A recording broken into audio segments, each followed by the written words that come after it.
Alors je suis vraiment heureux d'être avec vous aujourd'hui, parce que c'est comme ça, hein, le bon Dieu nous a donné un goût pour les séminaristes, pour les prêtres, pour les diacres, pour tous ceux qui aident le peuple de Dieu. Voilà, donc je suis heureux de parler du bon Dieu avec des diacres et avec leurs épouses.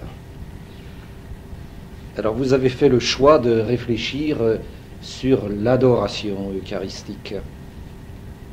Je crois que c'est un bon choix, parce que vous vous souvenez, quand on parle de l'Eucharistie, le Concile nous dit c'est la source et le sommet de la vie chrétienne.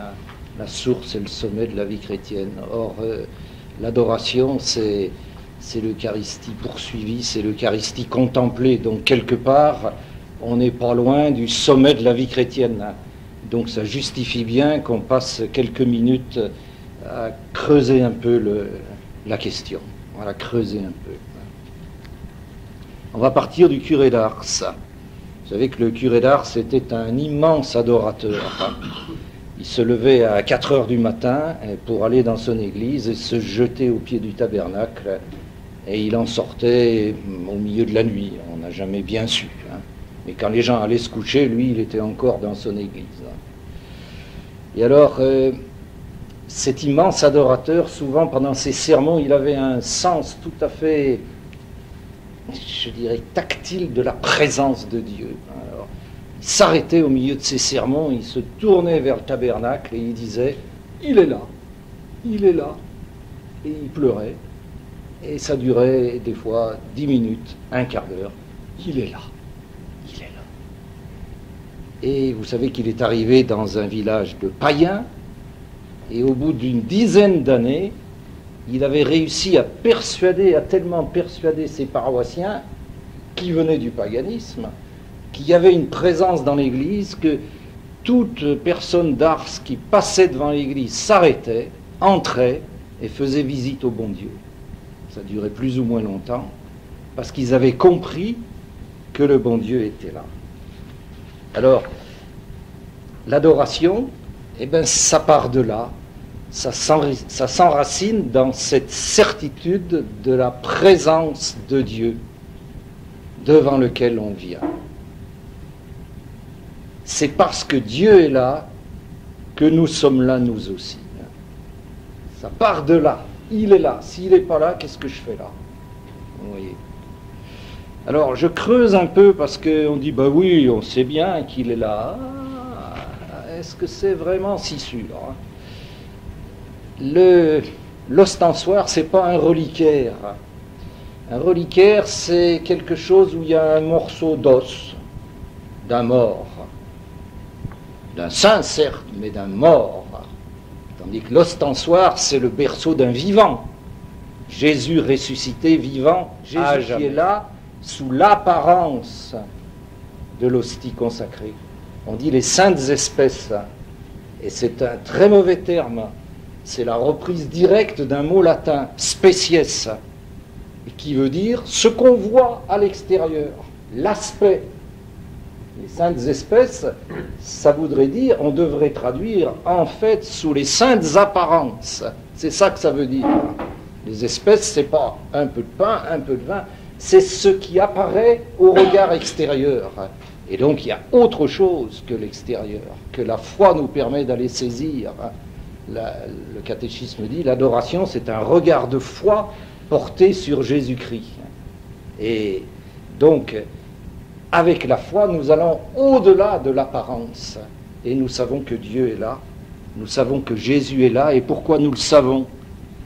Là, je le dis, vous savez tout ça, mais je le dis à l'usage de ceux que vous côtoyez et que vous pouvez être amenés à expliciter. Pourquoi est-ce qu'on croit que Jésus est là? Parce qu'il nous l'a dit, c'est tout. Ceci est mon corps. Et ça me suffit. Et ça me suffit. Saint Thomas d'Aquin croit bon d'ajouter, et je pense que ce n'était pas la peine, et lui qui est la vérité ne peut pas mentir. Mais non, moi parce que je suis chrétien, ce que Jésus me dit, je le crois. Parce que si je ne le crois pas, je ne suis plus chrétien. C'est mon droit de ne pas croire. C'est tout à fait mon droit. Mais si je me dis chrétien, je crois ce que Jésus dit, Et Jésus m'a dit, ceci est mon corps. Alors, cette présence de Dieu, il faut encore aller un peu plus loin. On est en présence de Dieu et c'est une présence agissante. Ce n'est pas une présence inerte. On n'est pas dans un musée devant un beau tableau. On n'est pas dans un musée devant une belle sculpture. On est devant Dieu vivant, agissant. Et ce que je dis là, ça se sent et ça s'éprouve. Quand vous entrez dans une église, vous sentez tout de suite si Jésus est là ou s'il n'y est pas. Tout de suite, c'est évident. Vous sentez si vous êtes dans la maison de Dieu, où Dieu habite en ce moment, ou si vous êtes dans un entrepôt. Vous le sentez. Et ce n'est pas à vous que je vais apprendre. Vous avez le privilège de servir à l'autel. Et je pense que vous le sentez, que vous éprouvez la présence de Dieu pendant la messe. C'est un privilège. Et bon, tant mieux pour vous. Quand vous allez dans la cathédrale de Rodez, qui est une splendeur, vous avez un beau texte, qui est un texte de l'abbé Zundel. C'est l'évêque du lieu qui a mis ce texte en exergue et qui explique, il dit voilà, cette splendeur architecturale, ce vaisseau de pierre qui apparaît pour l'éternité, eh bien, c'est l'écrin d'une miette de pain. Ah oui, mais c'est pas la vitrine du boulanger. Dans la vitrine du boulanger aussi, il y a une miette de pain. Mais ça apparaît pas vers le ciel. Tandis que dans la cathédrale, il y a une miette de pain. Sous l'apparence d'une miette de pain, il y a Jésus vivant. Et lui m'entraîne là où il est. Alors, je pense que quand vous avez la charge d'une adoration, je pense que c'est bien de démarrer une adoration par un chant qui dit ça. Et, bon, vous n'allez pas dire aux gens, attention, vous êtes face à Jésus, vous avez bien conscience que. Par contre, vous pouvez les mettre face à Jésus en leur faisant prendre un chant. Et par exemple, Jésus, Jésus, Jésus, Jésus.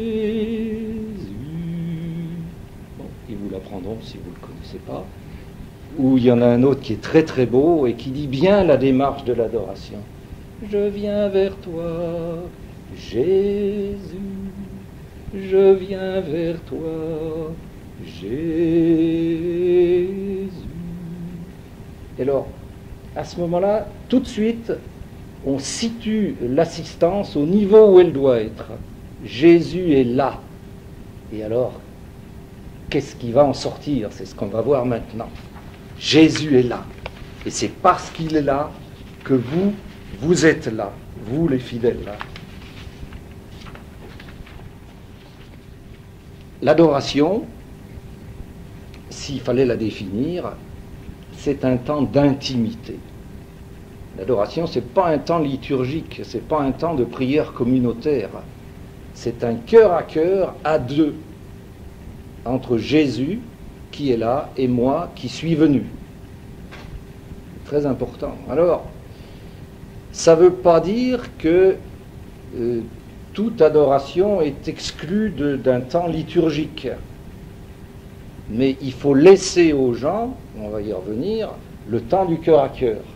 On peut très bien terminer une adoration par ce qu'on appelle le salut au Saint-Sacrement. Et vous avez un rituel pour ça.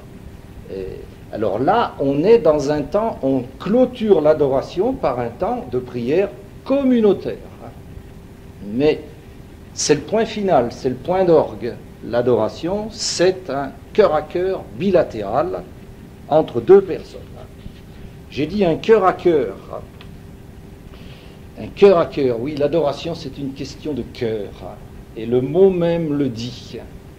Ça vient du latin, adorare, c'est ça. Ad os. Os, c'est la bouche. Autrefois, il y a 2000 ans, on faisait ça au bon Dieu. Et c'est de là qu'est venu le mot adoration. Adorer Dieu, c'est envoyer un baiser au bon Dieu. Donc vous voyez bien la dimension cordiale, la dimension du cœur. Il y a le bon Dieu qui m'aime. C'est le premier cœur, c'est le bon Dieu, il est toujours là, c'est lui qui m'attend, c'est lui qui me précède toujours. C'est ça qui est très important que les gens comprennent, c'est que Dieu toujours nous précède. Alors il y a Dieu qui est là et qui m'aime moi qui suis là. Il n'aime pas tous ceux qui sont là, s'il les aime, mais chacun d'un amour privatif. Et il faut absolument que tous ceux que vous côtoyez, vous ayez l'occasion de leur dire Isaïe 43,4. Tu comptes beaucoup à mes yeux, tu as du prix, et moi je t'aime, toi. Et le pape décline ça indéfiniment. Aux jeunes, il ne leur dit pas Isaïe 43,4, il leur dit autrement. Et regardez comment il leur dit. Les dernières JMJ, c'est les avant-dernières, c'était celle du jubilé, celle-là. Chacun de vous est précieux pour le Christ. Chacun est connu personnellement et tendrement aimé, même s'il ne s'en rend pas compte. Tu sens rien, et pourtant le bon Dieu te connaît, et pourtant il t'aime avec tendresse. Il y a une belle formule qui était d'André Froissart et que j'aime bien. Quand il s'agit de l'homme, Dieu ne sait compter que jusqu'à 1. Dieu ne sait compter que jusqu'à 3. C'est fabuleux. Alors, Dieu est là, Dieu qui m'aime, moi. Et puis il y a moi. Et il y a moi qui l'aime. C'est intéressant. Parce que peut-être les dames, elles aiment Dieu dans l'émotion. Les messieurs, c'est autre chose. Ils disent, mais moi, j'aime pas Dieu. Parce qu'on confond toujours le senti avec la réalité. Oui, j'aime Dieu parce que je suis là. Ce soir, si vous voulez, on va être obligé de partir un peu plus tôt que prévu avec Christine parce que on a des enfants qui habitent Nantes, ils sont venus faire du ski à Font-Romeu et ils rentrent. Et ils nous font la joie de faire escale chez nous. Ils n'ont pas besoin de nous dire qu'ils nous aiment. Puisqu'ils font le détour, puisqu'ils sont là, c'est qu'ils nous aiment. Ils n'ont pas besoin de le dire. Puisque je suis là, Jésus, c'est que je t'aime, et lui, il le sait. Ma présence est un signe d'amour. Alors, cette dimension du cœur, il faut bien voir qu'elle est à la racine de notre religion, de notre relation à Dieu, et c'est Dieu qui l'a voulu, pas moi. Dieu a choisi que notre relation à lui soit une alliance. Une alliance. Souvenez-vous, dimanche dernier, première lecture, tu seras ma fiancée, tu seras ma fiancée, tu seras ma fiancée. Osée, chapitre 2, verset 22. 3 fois dans le même... Tu seras ma fiancée, tu seras ma fiancée, je t'apporterai l'amour, la tendresse et la fidélité. La messe d'aujourd'hui, antienne d'ouverture. Écoute-nous, Seigneur, toi dont l'amour n'est que bonté, en ta grande tendresse, regarde-nous. Amour, tendresse. Si vous voulez, être chrétien, ça n'est pas accepter un programme d'action. Le christianisme n'est pas une idéologie. Être chrétien, c'est adhérer à une personne, Jésus. Et j'aime bien dire que on comprendrait mieux les choses si au lieu de dire je suis chrétien, on disait je suis christien. Comme il y en a qui sont chiraciens, il y en a d'autres qui sont jospiniens ou baladuriens. Nous sommes chrétiens. Nous avons choisi de faire confiance à Jésus. Nous sommes des gens qui disent oui, Jésus, j'ai regardé, j'ai réfléchi, je peux m'appuyer dessus, je suis d'accord, et je fais ce qu'il me dit, puisque j'ai confiance en lui. Je fais confiance à Jésus. Et dans l'ancienne France, on ne disait pas confiance, on disait fiance. Je te fais fiance, tu es mon fiancé, nous sommes en alliance. Je fais fiance à Jésus, je suis le fiancé de Jésus. Et tous les deux, on a des choses à se dire, puisqu'on se fait fiance. Alors, un temps d'intimité, quelle durée? Il faut être pratique, hein. Combien de temps? Évidemment, c'est variable, hein, selon les circonstances et pour chacun. Au début, pas longtemps. Au début, pas longtemps. On est un peu comme le petit garçon qui est avec sa maman. Ils ont fait le détour en faisant le marché. Ils sont venus devant le Saint-Sacrement. Puis le petit garçon, il dit maman, on s'en ira quand le feu sera vert. Ah, bon, il s'ennuie. Hein. Il n'a pas de chance que le feu rouge passe au vert. Mais il espère. Bon. Et après, petit à petit, plus longtemps. Très longtemps. Le curé d'Ars disait, quand on est devant Dieu, les heures passent comme des minutes. C'est 10-12 heures, je ne sais pas. Les heures passent comme des minutes. Mais il y a une progression. Ça vient petit à petit. Il ne faut pas dire aux gens qui n'ont jamais adoré, tu viens et tu fais une heure d'adoration, c'est fini. Ils viendront une fois, ils partiront, ils ne reviendront jamais. Voilà. Nous, on dit aux gens souvent, venez sans votre montre, vous partirez quand. Voilà. Il ne faut pas dire, je suis déjà là depuis 15 minutes. Hein, bon. Vous voyez, puis des fois on a des surprises. Si vous n'avez pas votre montre, dites, tiens, je suis resté 40 minutes, j'avais l'impression que j'étais là depuis 10 minutes. Voilà. Bon, hein. La montre est une catastrophe. Mais ce que je voulais dire là, au niveau de la durée, c'est qu'il faut faire. Il faut que les gens fassent l'effort de durer un peu, de persévérer un minimum. Ne partons pas trop vite. Et je vous donne une illustration. Marie-Madeleine, le matin de Pâques, au tombeau.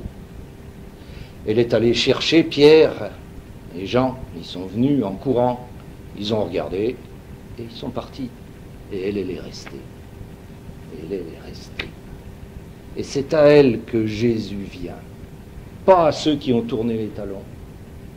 Pas aux apôtres trop pressés. Elle est demeurée. Elle a persévéré. Et Jésus vient. Et Jésus lui parle. On va en parler après. Et Jésus lui parle. Mariam, Rabouni. Oh, le beau cœur à cœur. Vous voyez? Le beau cœur à cœur, fruit d'une persévérance. Il faut qu'on s'en souvienne, ça. Il faut faire l'effort de demeurer un peu, de persévérer. Alors, quelle doit être notre attitude intérieure dans l'adoration? Bien, elle est merveilleusement décrite par le psaume 130, que vous récitez au Vêpres le mardi de la 3e semaine. Le psaume 130. Seigneur, je n'ai pas le cœur fier, ni le regard ambitieux. Non, mais je tiens mon âme égale et silencieuse. Mon âme est en moi comme un enfant, comme un petit enfant contre sa mère. Tout est dit, si vous voulez. On va reprendre un petit peu ça, psaume 130. Comment on est? D'abord, on est humble et petit. Seigneur, je n'ai pas le cœur fier. Je ne viens pas faire le malin. J'ai bien le sentiment que tu es le Créateur et que moi je suis créature, et c'est pour ça que je commence à me mettre à genoux et qu'il y a une prosternation dans l'adoration. Je n'ai pas le cœur fier. Humilité. Deuxièmement, on est paisible. Je tiens mon âme égale, c'est-à-dire sans vague, paisible. Troisièmement, on est confiant. Mon âme est comme un enfant, confiant et désintéressé. Parce que souvent, ce psaume est mal compris. On dit mon âme est comme un nouveau-né qui attend la tétée de sa maman. C'est faux. Et le mot latin pour l'enfant, vous allez comprendre tout de suite, c'est ab lactatus, sevré, qui ne prend plus de lait, l'enfant sevré. Et si le rédacteur a pris la peine de dire ça, c'est pas pour rien. Hein, c'est un petit enfant, mais qui n'a plus besoin de la tétée. Il est là, non pas pour se nourrir, mais pour être cajolé. Hein. Vous voyez, le cœur à cœur, la dimension cordiale. Là. Je suis désintéressé, Seigneur, je ne viens rien te demander. Alors je vous lis un poème de Claudel qui dit ça magnifiquement. Ça s'appelle La Vierge à midi. Et il est midi, je vois l'église ouverte. Il me faut entrer. Je n'ai rien à offrir, ni rien à demander. Enfant sevré. Vous regardez, pleurer de bonheur, savoir cela, que je suis votre enfant et que vous êtes là, rien que pour un moment, pendant que tout s'arrête, être avec vous, Marie, en ce lieu où vous êtes. On fait la transposition. Rien que pour un moment, être avec vous, mon Dieu, en ce lieu où vous êtes. C'est tout. Je n'ai rien à offrir, ni rien à demander. L'adoration, c'est ça. C'est ça. On est au cœur. Et vous voyez comment on est paisible. Je n'ai rien à offrir et rien à demander. Je viens dans la joie, Seigneur, de savoir que je suis ton enfant et que tu m'aimes moi et que tu m'aimes. Donc, psaume 130, c'est l'attitude de l'adorant. Vous pouvez le reprendre verset par verset. Tout est décrit, tout est bien décrit. Et c'est beau, c'est vraiment beau parce que quelque part, on a tous besoin dans ce monde qui est difficile de pouvoir se reposer sur le cœur de Dieu. Simplement. Qu'est-ce que vous faites quand un petit enfant a un gros chagrin, ou un petit enfant s'est fait très mal parce qu'il est tombé, il hoquette, il pleure, et rien à dire. On le prend sur ses genoux et on le câline, et il s'apaise. C'est tout. Et bien c'est ça l'adoration.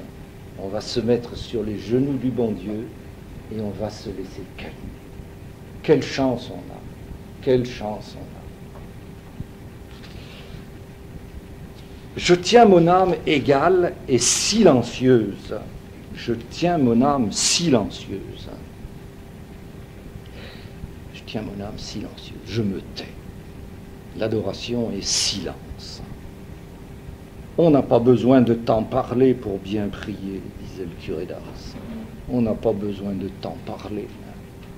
Et le catéchisme ajoute, les paroles qui ne sont pas des discours sont des brindilles qui alimentent le feu de l'amour. Pas grand-chose. Petite chose comme ça pour... Voilà. On est silencieux.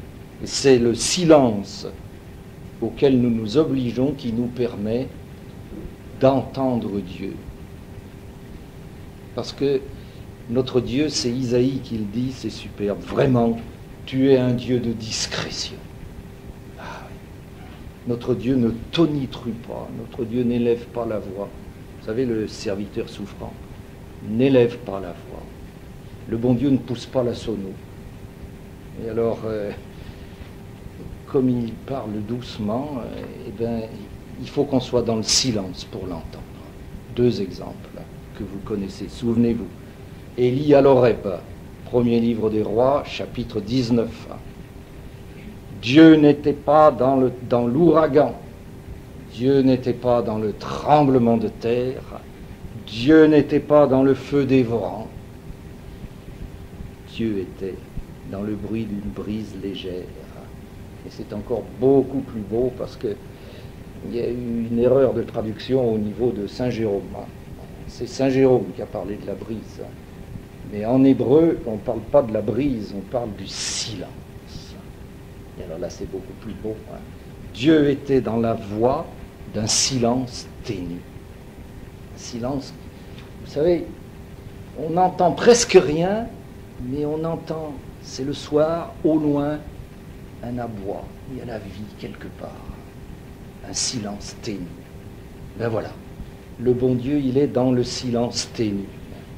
Et il faut qu'on se recueille pour entendre ce silence ténu.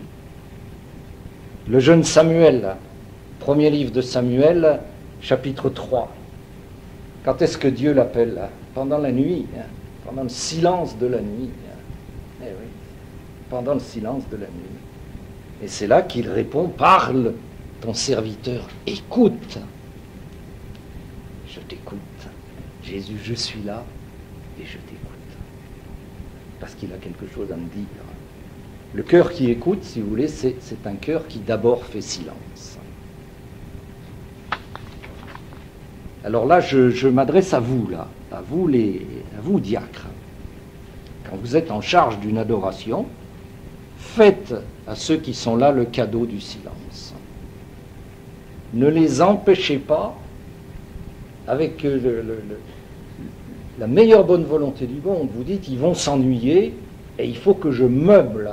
Alors, toutes les 3 minutes, on va donner une parole de Dieu. On ne dit pas qu'on va le faire toutes les 3 minutes. On dit, toutes les 10 minutes, je vais rompre le silence pour que les gens ne s'ennuient pas. Mais en réalité, on a tellement peur qu'ils s'ennuient qu'on anticipe. Et alors, vous savez, s'ils ont 5 minutes de silence, c'est bien à peu près tout. Je schématise un peu, mais il y a du vrai. Hein. Bon. Ne les empêchez pas de tenir leur âme silencieuse, parce que vous voyez qu'ils en ont besoin. Ne parasitez pas leur silencieux amour. C'est Saint Jean de la Croix qui le dit, et c'est repris par le catéchisme. Le silencieux amour. Laissez-les aimer Dieu en silence.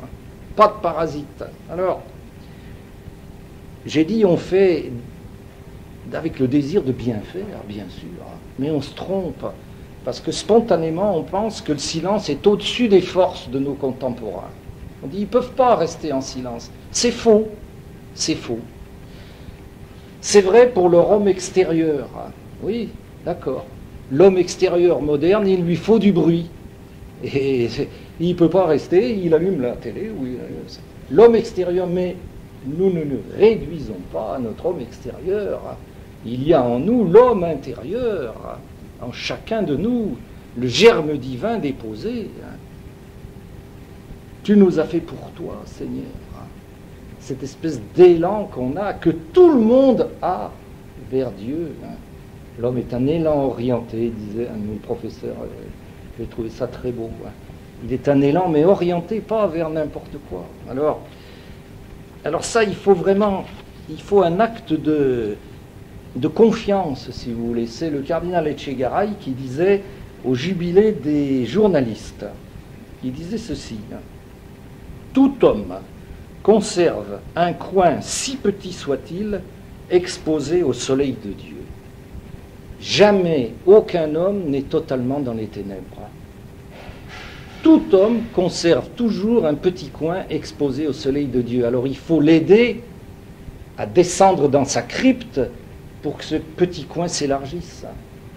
Et seul le silence va lui permettre de descendre profond. Donc, pas d'adoration inutilement bavarde.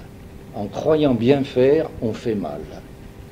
Et confiance, un homme, c'est un enfant de Dieu. Tout homme est un enfant de Dieu. Et puis ceux qui viennent à nos adorations, bon, le petit coin exposé au soleil de Dieu, il n'est pas petit, il est déjà confortable.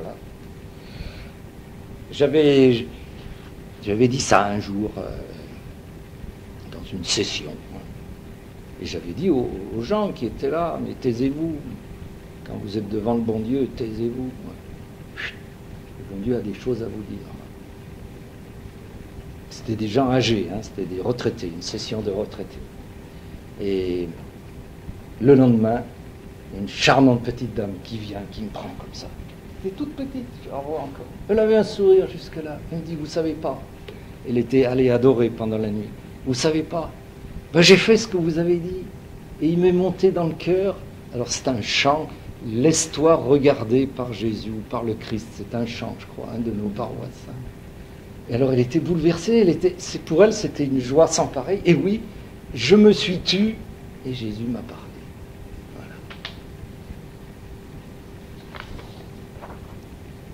Alors ça m'encourage à dire ça, ce témoignage de cette vieille dame, parce que je sais que c'est vrai ce que je dis là. Donc, notre attitude intérieure, premièrement, je tiens mon âme comme un petit enfant, silencieuse. Deuxièmement, j'ai le cœur ouvert. Le Saint curé d'Ars, on sait que le bon Dieu est là, on lui ouvre son cœur. On sait que le bon Dieu est là, on lui ouvre son cœur. C'est-à-dire qu'on se rend disponible à l'agir bienfaisant de Dieu. On dit qu'on expose le Saint-Sacrement, c'est pas vrai. Vous savez bien, c'est nous qui venons nous exposer au fameux soleil de justice dont parle Malachie. Chapitre 3, verset 20, se lèvera le soleil de justice dont nos ostensoirs sont le symbole. Les rayons, c'est le symbole de cette prophétie. le soleil de justice avec la guérison dans ses rayons. Alors ça c'est très très très important. Je viens pour me laisser faire. Ça a été dit de façon parfaite dans ce qui nous a été lu. Il a dit quelque part, je viens écouter et me laisser aimer. Et c'est ça. Je viens écouter et me laisser aimer. Donc j'ai le cœur ouvert. Seigneur, je sais que tu vas me faire du bien, que c'est ton désir le plus profond, et je suis d'accord. Parce que Dieu ne fait rien sans mon accord. Et je suis d'accord. Je suis consentant. Et je suis consentant tellement, j'ai confiance en Dieu que je ne lui fais pas le programme. Alors ça, c'est très difficile. Seigneur, ce que tu voudras, comme tu voudras, quand tu voudras, parce que c'est toi, et que je sais que tu m'aimes moi. Je vais vous raconter une histoire. Ça m'a été raconté par un père bénédictin, et qui était à la tête d'une communauté en Afrique. Il nous a raconté cet apologue africain que j'ai jamais oublié parce qu'il explique bien. On a toujours tendance à faire le programme au bon Dieu. Alors tu sais, il faudrait que tu fasses ça, il faudrait que tu fasses ça, il faudrait que tu fasses ça. Non! Alors l'apologue africain, c'est un bon gars là, et il dit au bon Dieu, écoute, moi je fais toujours ce que tu veux que je fasse, et toi jamais. Hein? Bon. Je vais à la messe, je fais mes prières, je vais me confesser, mais tout ce que je te demande, tu ne le fais jamais. Alors ça va pas, ça. Alors bon Dieu lui dit, écoute, d'accord. Je te donne 3 possibilités où je ferai ce que tu voudras. Oh, il n'hésite pas un instant, il dit, c'est tout réfléchi, Seigneur, prends ma femme. Ah bon, t'es sûr? Oui, oui, prends ma femme. Eh ben d'accord. Et alors, la femme est morte. Et puis, on l'enterre. Oh, tout le village est là, et tous les gars sont bouleversés et tout.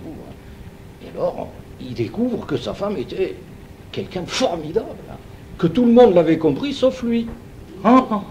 Alors il dit, Seigneur, rends-moi ma femme. D'accord, dit le bon Dieu, la voilà. Et le bon Dieu lui dit, mais tu as encore une 3e possibilité, il t'en reste une ou non, Seigneur. J'ai compris, hein, j'ai compris. Tu sais mieux que moi ce qui est bon pour moi. L'apologue africain. Le nombre de fois où on demande à Dieu des bêtises, et voilà. Donc Seigneur, j'ai confiance, je me laisse faire, je m'en remets à toi. Je vous ai apporté ici, c'est par là, hein, on le mettra sur la table, un certain nombre, vous les prendrez tout à l'heure, parce que ça peut vous être utile pour d'autres. Un texte que c'est à Christine qu'on le doit parce qu'elle l'a recopié dans un monastère bénédictin où c'était affiché, c'était très beau, ça s'appelle Laisse-toi faire. Laisse-toi faire. Alors, c'est moi l'artiste, dit Dieu, tu es mon vase d'argile, c'est moi qui t'ai modelé, façonné. Tu n'es pas encore achevé, tu es en train de prendre la forme de mon fils. C'est moi l'artiste, laisse-toi faire. Alors attention, adorer à ce moment-là, c'est se recueillir pour consentir à quoi? À être transformé par Dieu, à être formé, à être conformé à son Fils, bref, à être christifié. Et me voilà davantage chrétien. Je suis gagnant, je suis gagnant. Et je ne cours aucun risque. Office des lectures de ce matin. Oh, ça fait tilt tout de suite, j'ai pensé à vous. Saint Irénée, au commencement, Dieu modela Adam, non par besoin, mais pour pouvoir cristalliser en lui ses bienfaits. Voilà, et Dieu m'aime autant qu'il aime Adam, Dieu m'a voulu autant qu'il a voulu Adam, donc Dieu m'a suscité à l'existence pour cristalliser en moi ses bienfaits. Alors je suis là, Seigneur. Je sais que tu ne peux me faire que du bien, alors vas-y.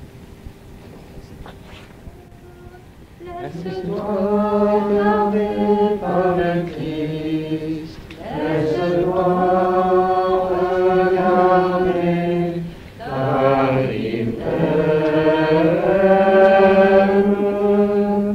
Prépare, laisse-toi regarder par le Christ, laisse-toi regarder car il t'aime. Alors se lèvera le soleil de justice avec la guérison dans ses rayons, et vous bondirez comme des veaux à l'engrais. C'est pas beau ça. Là, on est dans une civilisation pastorale, donc l'image c'est la bonne, hein, le petit veau tout fou qui chop, chop, chop, saute de partout parce qu'il déborde de vitalité, et vous bondirez comme des veaux à l'engrais. C'est-à-dire que l'adoration nous fortifie, elle nous rend plus forts, plus solides pour quoi faire, plus solides pour agir bien, pour faire le bien, et c'est pas facile, hein, surtout dans le monde qui est le nôtre, où le mal non seulement est toléré, mais on en fait la promotion. Donc c'est difficile d'agir bien. Nous sommes fortifiés pour agir bien, et nous sommes fortifiés pour faire du bien aux autres. Deux exemples. Mère Teresa, les missionnaires de la charité, au centre de leur activité, l'adoration. Et après le reste. Et je dis bien, et après le reste. Une dame, une infirmière nous avait raconté ça, nous avait témoigné de ça. Voilà, j'étais infirmière dans un hôpital et je venais de perdre mon enfant dans un accident. Alors j'étais... Et pourtant, j'avais des malades qui avaient besoin que je les soutienne. Alors j'ai eu qu'une solution. Avant d'aller prendre mon service, je passais à la chapelle et je restais 5 minutes devant le bon Dieu. Et après, je sentais que j'avais la force d'aller voir ceux qui étaient aussi malheureux que moi et de leur apporter le réconfort. Ah, ça, j'ai jamais oublié ça. Jamais oublié. Vous imaginez une maman qui perd son enfant et qui va consoler les autres. Oui, avec la force de Dieu. Oui, avec la force de Dieu. L'adoration nous rend forts. Et quand on se sent affaibli, va devant Jésus. Va devant Jésus. Voilà.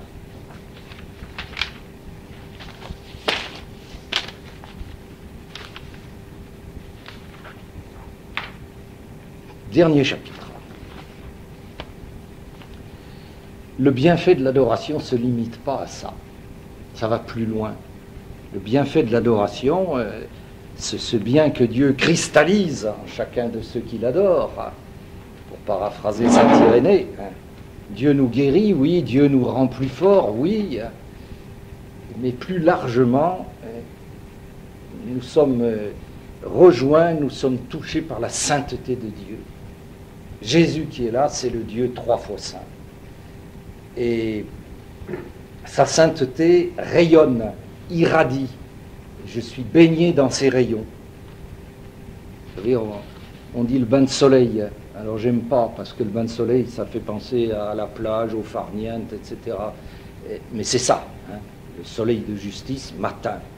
Et je n'en sors pas indemne. Il y a un avant et il y a un après. Et alors, notre grande difficulté, je viens de dire, il y a un avant et un après. Oui, mais ça ne se voit pas. Hein. Et c'est pas parce que ça ne se voit pas que c'est pas vrai. Il faut croire à la réalité de l'invisible. C'est très important, ça. C'est pas parce que ça ne se voit pas que c'est pas vrai. La présence réelle s'accompagne d'une diffusion de la sainteté. C'est ça que je veux voir avec vous en finissant. Parce que je suis devant le Dieu 3 fois saint. Qu'est-ce qui va se passer? Bien, dans la prière eucharistique numéro 1, au Memento des morts, on dit « Souviens-toi de ceux que nous aimons, qui dorment dans la paix. Pour eux, nous implorons ta bonté, qu'ils entrent dans la joie, la paix et la lumière. » En fait, qu'ils entrent en Dieu, qui est joie, paix et lumière. Donc, quand je suis devant le bon Dieu, va m'être communiquée la joie, la paix et la lumière de Dieu. Elles vont m'être communiquées graduellement et à ma mesure, à la mesure de chacun. Mais c'est ça, et c'est vrai. La joie d'abord. C'est fabuleux, la joie. On est dans un monde si triste. Devant ta face, débordement de joie. Psaume 15, verset 11. Devant ta face, j'y suis, Seigneur. Débordement de joie. S'approcher de Jésus, c'est entrer dans la joie. Souvenez-vous, Zachée. Zachée, c'est dans Saint-Luc, et dans Saint-Luc seulement, au chapitre 19. Il faut que je vienne chez toi. D'accord, Seigneur. Et vite, il descendit et le reçut avec joie. Il reçoit Jésus, et en prime, il reçoit la joie. S'approcher de Jésus, c'est entrer dans la joie. S'éloigner de Jésus, c'est entrer dans la tristesse. L'homme riche, il n'a pas le courage de faire ce que Jésus lui demande. Il s'en alla tout triste. Tout triste. Et c'est ce qui arrive à notre temps. Il a tourné le dos à Dieu et il est envahi d'une infinie tristesse. Et ça explique tout, ça.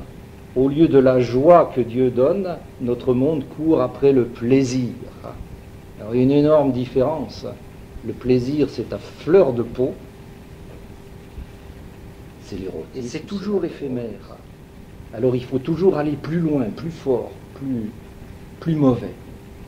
Le plaisir. Alors que Dieu nous donne la joie qui est la joie du cœur. Jésus, dans Saint Jean au chapitre 16, avant la passion, votre cœur se réjouira, et votre joie, personne ne pourra vous l'enlever.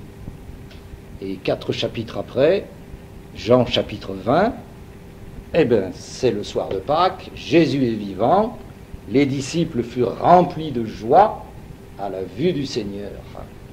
Nous on est comme eux, on voit le Seigneur avec les regards de la foi, on voit Jésus et on est rempli de joie. Et ça permet au curé d'Ars de dire que l'adoration, c'est un avant-goût du ciel, et là on comprend, devant ta face, débordement de joie. C'est Saint Grégoire d'Agrigente qui disait « Le soleil de justice, vous le reconnaissez maintenant, est le pourvoyeur de la joie pour ceux qui le regardent. » Alors si vous voulez, il faut faire le plein de joie dans l'adoration pour l'apporter, cette joie, à notre monde qui en a tant besoin.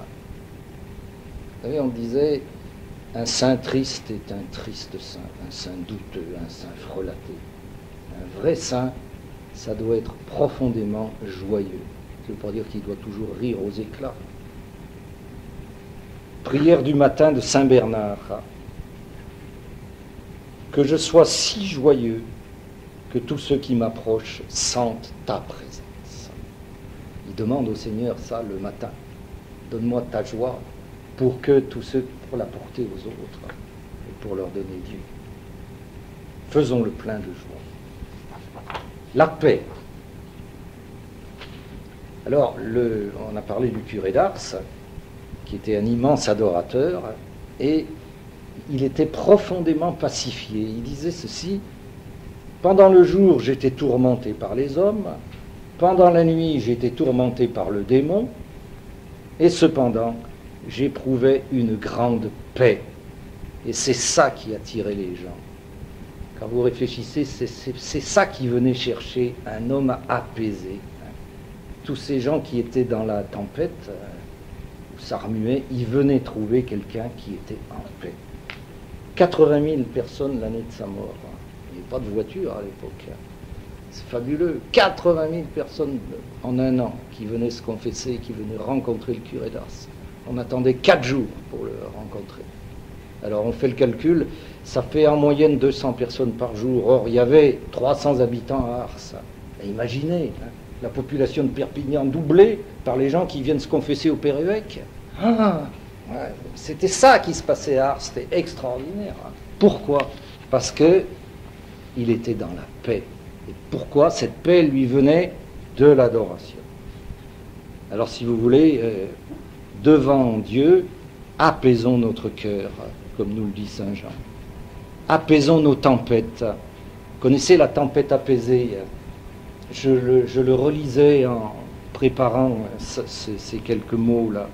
Et j'ai été frappé de voir que dans l'épisode de la tempête apaisée, les 3 évangélistes qui en parlent, donc tous sauf Jean, ils ont le même verset, la même chose. Et c'est la pointe de l'épisode. Et il se fit un grand calme. Jésus est là, Jésus se lève, c'est fini, et il se fit un grand calme. Devant Jésus, apaisons notre cœur. Et alors, si vous voulez, quand nous serons pacifiés, nous donnerons la paix aux autres. Quand nous serons apaisés, nous apaiserons les autres. Quel plus beau cadeau pouvons-nous faire que le calme intérieur à tous ces gens que le bon Dieu met sur notre route et qui vivent des tempêtes. Vous voyez, l'inquiétude, l'angoisse, la peur, tout ça, ça se dissout devant un cœur apaisé. Mais un cœur vraiment apaisé, hein, c'est-à-dire devant un adorateur régulier. Pour pouvoir ensuite être effluve de paix vers les autres. Et je vais vous raconter une histoire vraie. Cette paix que nous aurons, cette paix que nous avons, elle peut être chemin de Dieu pour d'autres. Edith Stein, sainte Bénédicte de la Croix maintenant, hein, qui est morte à Dachau, camp de concentration. Elle était juive d'origine et elle croyait en rien. C'était une grande philosophe et elle était la secrétaire d'un grand philosophe de l'époque. Et elle avait un collègue à côté d'elle, et ce collègue masculin a été tué à la guerre. Et en 1917, elle aidait la jeune veuve à ranger les papiers, pour dire ça il faut le garder, ça il ne faut pas le garder. Et alors elle a été saisie, c'est une date dans sa vie, c'est elle qui le raconte, par la paix de cette jeune veuve. Mais c'est pas possible. Elle vient de perdre son mari à la guerre et c'est moi qui suis plus bouleversé qu'elle. Qu'est-ce qu'il y a au fond de tout ça? Et elle écrit, elle a 26 ans, ce fut l'instant où mon incroyance s'effondra. Mon judaïsme pâlit et le Christ se leva radieux devant mon regard, le Christ dans le mystère de la croix. Et vous voyez bien que cette jeune femme était sur la croix, mais dans la paix. Sainte Bénédicte de la Croix, co-patronne de l'Europe. Et la jeune dame, la jeune veuve dans la paix, elle n'imaginait pas que Dieu passait à travers elle, que cette paix dont Dieu lui faisait le cadeau, elle allait convertir Edith Stein, Sainte Bénédicte. Et enfin la lumière. La lumière. Qui regarde vers lui resplendira sans ombre ni trouble au visage. C'est dans le psaume 34. Resplendira. S'approcher de Jésus, c'est être illuminé. Vous savez, quand on s'approche de la lumière de Dieu, on resplendit. Souvenez-vous de Moïse. Hein, il resplendissait tellement qu'il fallait qu'il se mette un voile, les autres ne pouvaient pas supporter. Hein. S'approcher de Jésus, c'est être illuminé. Jésus, lumière du monde. C'est pas pour rien que l'Évangile nous rapporte, les évangélistes nous rapportent toutes ces guérisons d'aveugles. Jésus, c'est la lumière. Reviens à la lumière. Cesse de ne pas voir. Ne sois plus désormais non-voyant, mais voyant. Je suis la lumière du monde. Et celui qui s'éloigne de Jésus s'enténèbre. Exemple, Judas. C'est magnifique, c'est dans Saint Jean au chapitre 13, verset 30. Aussitôt la bouchée prise, il sortit, et Saint Jean ajoute, il faisait nuit. Le prince des ténèbres a pris possession de Judas. Il faisait nuit. Il a refusé l'amour que Jésus lui tendait une dernière fois. Il a choisi l'autre camp. Il fait nuit. Il est dans l'été. Alors,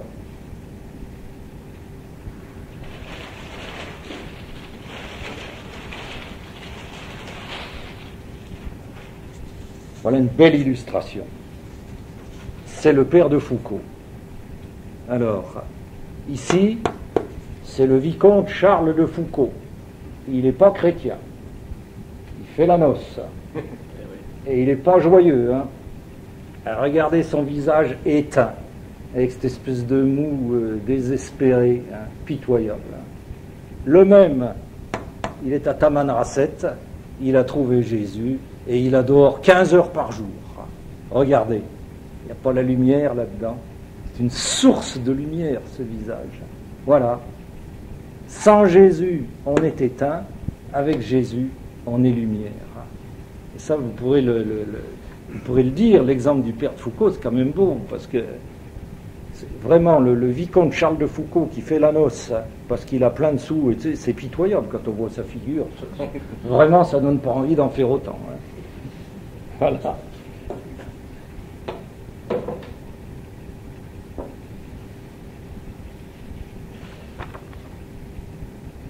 Une maman, c'est une histoire vraie. Une maman ça se passe en Sologne, à la Motte Beuvron, où il y a, paraît-il, une église où il y a de magnifiques vitraux. Et une maman est dans l'église et montre les vitraux à son enfant. Elle lui explique, voilà Saint-Paul, voilà Saint-Pierre, voilà Saint-Casimir, voilà Saint-Laurent. Le gosse, au bout d'un moment, il dit, maman, c'est quoi un saint? Ah! Je n'ai pas pensé je voulais bien parler de Saint-Paul, de Saint-Pierre, de Casimir, mais un saint, qu'est-ce que c'est? Prise de cours, elle donne la bonne réponse. Un saint, c'est celui qui laisse passer la lumière. Vitrail. Et c'est ça. Et c'est ça. Celui qui laisse passer la lumière. Celui à travers qui Dieu peut en tirer d'autres vers le haut et vers le mieux. Et ça marche. J'ai 2 exemples ici. Il est vivant avait fait un numéro spécial vocation en août 2001. Et j'ai été très frappé. Il y a plusieurs témoignages, mais j'en ai pris 2 parce qu'ils disent la même chose. Ils disent la même chose. C'est un prêtre qui a été ordonné à 40 ans. Donc il a commencé à faire plein d'autres choses. Il était, comment dire, antiquaire. Il travaillait dans les belles choses, tout ça. Il était fiancé, il gagnait plein d'argent. Et un jour, chez un client, il a rencontré un vieux prêtre de 75 ans. Et le prêtre lui a dit, si vous voulez venir avec moi, et il l'a emmené visiter les malades à l'hôpital et des jeunes en difficulté. Et alors, ça l'a changé, cet homme. Et il dit, plus que ses paroles, c'est son rayonnement qui m'a attiré. C'est son rayonnement qui m'a attiré. À travers lui, un saint, c'est celui à travers lequel passe la lumière de Dieu. Je découvre les traits bouleversants du Christ. Et à 33 ans, je rentre au séminaire. Un vieux prêtre de 75 ans, rayonnant de la lumière de Dieu. Alors celui-là, c'est encore plus beau. Il s'est fait prêtre aussi. J'avais 6 ans. Dans l'église de mon village, le prêtre commence la procession d'entrée. Ce prêtre que je connaissais peu était fatigué, un peu courbé. Il avait des cheveux blancs, le crâne complètement dégarni. Écoutez ça. En voyant le visage rayonnant du Père, je compris qu'il était heureux. Il était heureux, il était prêtre. Je voulais être heureux, je serais prêtre. Il est prêtre. Fabuleux. Alors là, bien sûr, ça n'est pas réservé qu'aux prêtres. Il y a les diacres aussi qui peuvent rayonner la lumière de Dieu. Et sans le savoir, peut-être, et sans le savoir, retourner des gens, c'est ça qui est beau. On ne peut pas savoir ce qui se passe. Mais si la lumière de Dieu est sur nos visages, ça transformera le monde. Il faut en être sûr. Il faut en être sûr. Alors, devant Dieu, comme nous avons fait le plein de joie, comme nous avons fait le plein de paix, nous faisons le plein de lumière pour éclairer ceux qui sont dans le noir. On n'a pas le choix, Jésus nous l'a dit. Vous êtes la lumière du monde. Vous n'avez pas le droit de rester sous le boisseau. Et le pape vient de nous le redire dans ce magnifique document que vous faites lire, j'espère, et qui s'appelle « Au début du nouveau millénaire ». Le texte qu'il a signé le jour de la fin du jubilé, le 6 janvier 2001. Quand on a fermé la porte sainte, on a dit, maintenant c'est fini. Et le pape il a dit, non, pas du tout, c'est pas fini, du kinaltom, avance au large. Voilà. Et c'est un document magnifique. Il faut lire, relire et surlire. Et dedans, il dit au chapitre 54, « Dans le nouveau millénaire qui s'ouvre, nous avons la mission admirable d'être le reflet de la lumière du Christ. » C'est une mission qui nous fait frémir quand nous voyons notre faiblesse, qui si souvent nous rend opaques. Oui. Les vases d'argile, l'argile n'est pas très translucide. Mais cette mission est possible, ajoute Jean-Paul II, si nous exposons à la lumière du Christ, vous avez compris, nous savons nous ouvrir à la grâce qui fait de nous des hommes. C'est magnifique. Nous avons la mission admirable d'être le reflet de la lumière du Christ. Eh bien, exposons-nous à la lumière du Christ et ça marchera. Voilà, je voulais finir en m'adressant à vous plus particulièrement.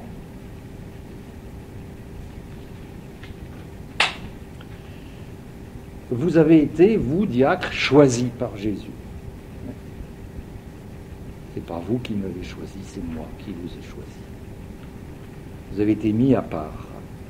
Alors, plus que d'autres, vous avez besoin de ces temps d'intimité avec Jésus. Et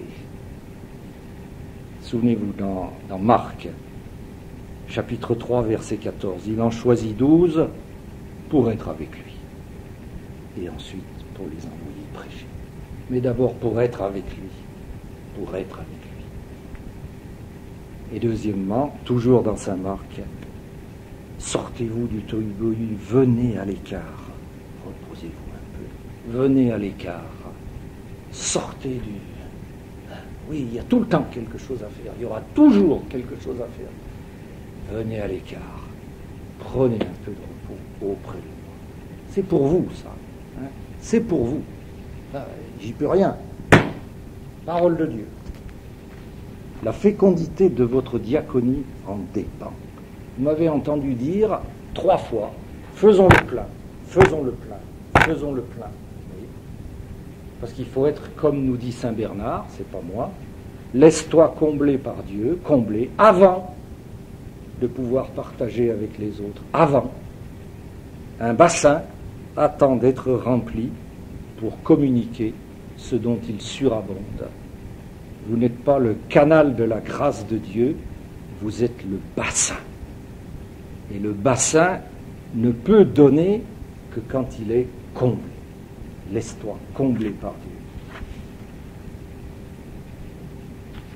Alors ça c'est pour vous, et après vous avez la chance, et c'est par là que je finis, d'être des ministres sacrés. Or, pour l'adoration, il faut des ministres sacrés, et vous l'êtes.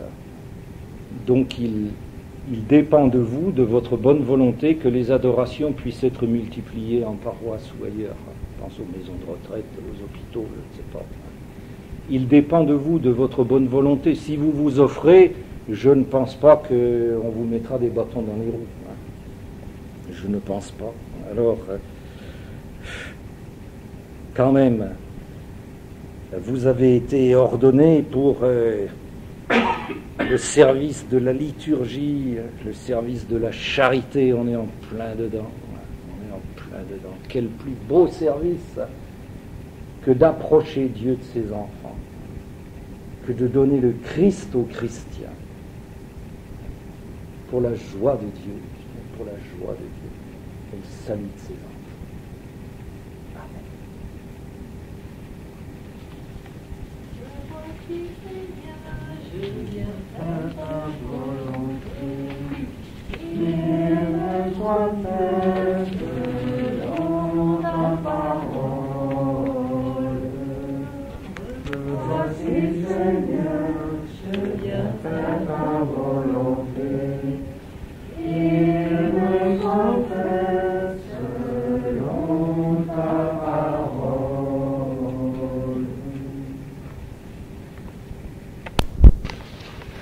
Ça m'intéresse.